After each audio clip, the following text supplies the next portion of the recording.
गुरुर्ब्रह्मा गुरुर्विष्णु गुरुदेवो महेश्वरः गुरुर्साक्षात् परब्रह्म तस्मै श्री गुरवे नमः। भक्तजनों, मेरा नाम ब्रजभूषण आर उपाध्याय, ज्योतिषाचार्य, यज्ञाचार्य, वास्तु शास्त्र विशेषज्ञ।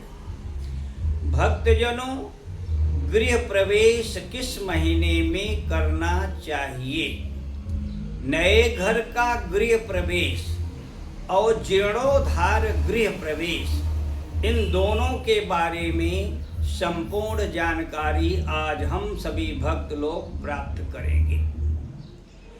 जीर्णोद्धार गृह प्रवेश क्या होता है, पहले इसके बारे में जानकारी प्राप्त करते हैं।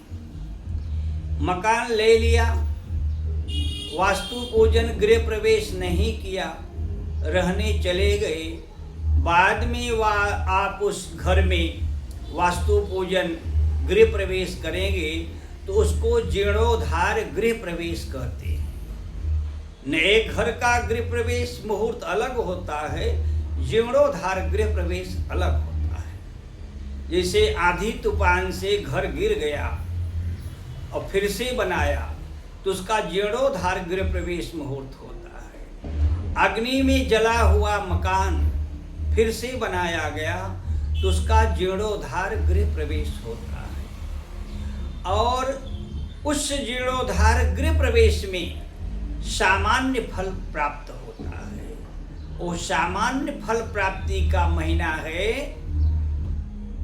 आषाढ़ महीना, श्रावण महीना, भाद्रपद महीना, अश्विन महीना।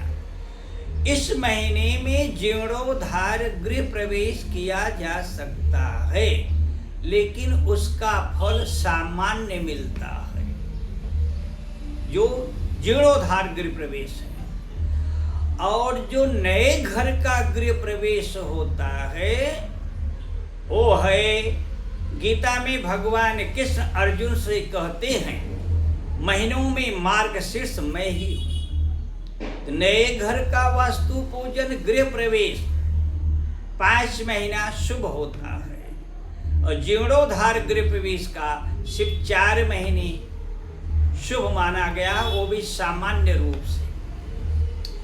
पहला है कार्तिक महीना, दूसरा है मार्गशीर्ष महीना, तीसरा है वैशाख महीना, चौथा है ज्येष्ठ महीना, पांचवा है फाल्गुन महीना। ये वर्ष में 5 महीने ही नए घर का गृह प्रवेश वास्तु पूजन शुभ माना गया है, संतान और संपत्तिदायक होता है। और जैसे आप घर में चले गए रहने के लिए, वास्तु पूजन नहीं किया, फिर से करते हैं, तो ये जो 4 महीने सामान्य रूप से गृह प्रवेश का फल मिलता है, तो जल्दीबाजी न करके आप इन 5 महीनों में जो शुभ और संपत्तिदायक हैं उसमें गृह प्रवेश कराना चाहिए। फाल्गुन महीना, वैशाख महीना, ज्येष्ठ महीना, कार्तिक महीना, मार्गशीर्ष महीना, इसमें गृह प्रवेश करेंगे तो संतान और संपत्ति के लिए शुभदायक रहेगा। चैत्र मास में गृह प्रवेश करने से धन की हानि होती है। वर्ष में 3 मुहूर्त ऐसे आते हैं जो सभी शुभ कार्य के लिए शुभ माने गए हैं। गुड़ी पाड़वा, नूतन वर्ष का प्रारंभ, अक्षय तृतीया और दशहरा, ये 3 ऐसे मुहूर्त हैं जो सभी शुभ कार्य के लिए शुभ माने गए हैं। हमारे जीवन में रंगों का, वस्त्रों का प्रभाव भी बहुत पड़ता है। ऋषियों ने ध्यान से इसके बारे में खोज किया है।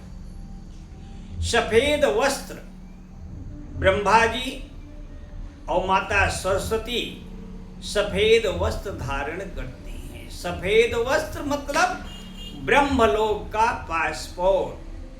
पीला वस्त्र भगवान नारायण पीतांबरधारी है, पीला वस्त्र धारण करते हैं। तो पीला वस्त्र विष्णु लोक का पासपोर्ट है।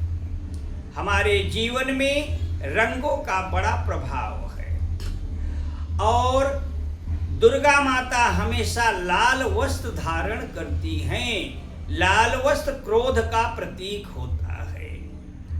तो लाल वस्त्र क्यों धारण करती हैं? उन्हें राक्षसों का संहार करना पड़ता है। हुंकार मात्र से वो राक्षसों को समाप्त कर सकती हैं।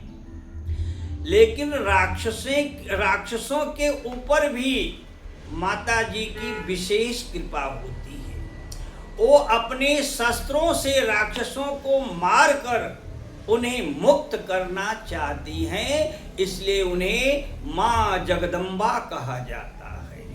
माँ का उद्देश्य होता है करुणामयी राक्षस भी उनके हाथों से मरकर मोक्ष को प्राप्त करें। लक्ष्मी माता हरा वस्त्र धारण करती हैं। तो वास्तु पूजन गृह प्रवेश में हमेशा पीला या हरा वस्त्र धारण करना चाहिए। लाल वस्त्र धारण करने से आपका स्वभाव क्रोधी हो जाएगा।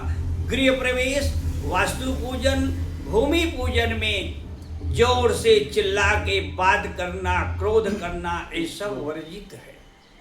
इसलिए शांति पूर्वक गृह प्रवेश, वास्तु पूजन और भूमि पूजन करना चाहिए। तो 4 महीने श्रेष्ठ हैं। और कई भक्त लोग ऐसा करते हैं, पंडित जी को बोलते हैं पंडित जी कैसा भी करके नए घर में प्रवेश करा दो, अभी वास्तु पूजन गृह प्रवेश करने का समय नहीं है, पैसा भी नहीं है। तो ब्राह्मण की क्या गलती है?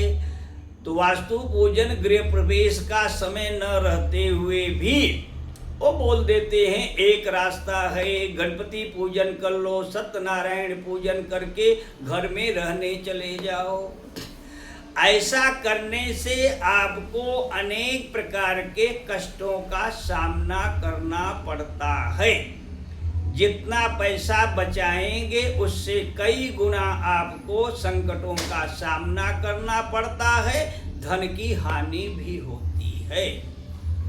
त्रेता युग में भगवान रामचंद्र जी चित्रकूट में जब कुटी बनाई, कुटी तैयार हो गया, राम जी की आज्ञा से लक्ष्मण जी ने कुटी बनाया, कुटी तैयार हो गई। तो भगवान श्री रामचंद्र जी ने ऋषियों को बुला करके गृह प्रवेश वास्तु पूजन किया, फिर रहने गए। भगवान हमेशा शास्त्र और ऋषि मर्यादा का पालन किया, इसलिए भगवान को मर्यादा पुरुषोत्तम श्री रामचंद्र जी कहा जाता है। तो भक्तजनों, क्या हम भगवान से बड़े हो गए जो शास्त्र और ऋषियों की आज्ञा का पालन न करते हुए अपनी मर्जी से काम करते हैं? तो हमें अनेक संकटों का सामना करना पड़ता है। हर युग में छल कपट पाप कर्म पापी लोग रहते हैं।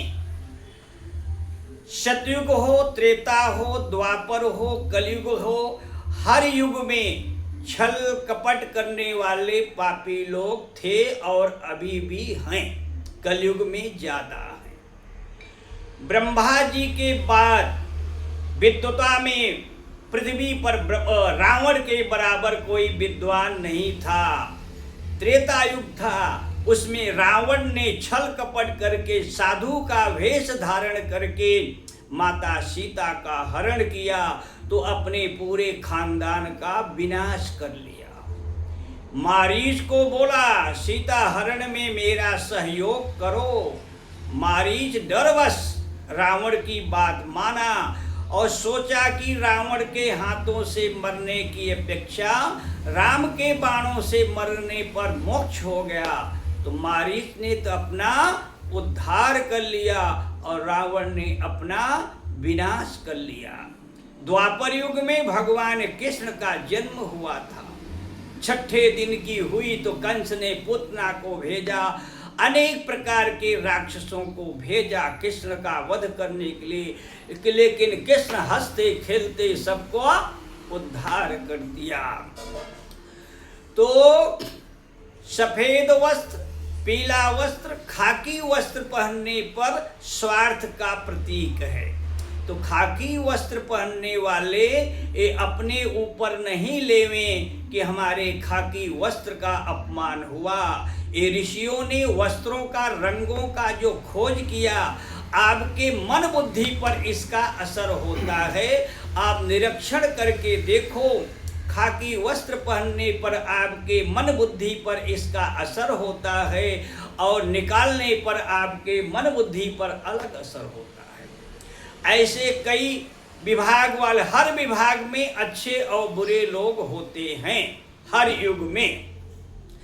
तो कई खाकी वस्त्र वालों को मैं जानता हूँ, वो अपने पूरी जीवन में खाकी वस्त्र धारण करके भी ईमानदारी से जीवन व्यतीत किया।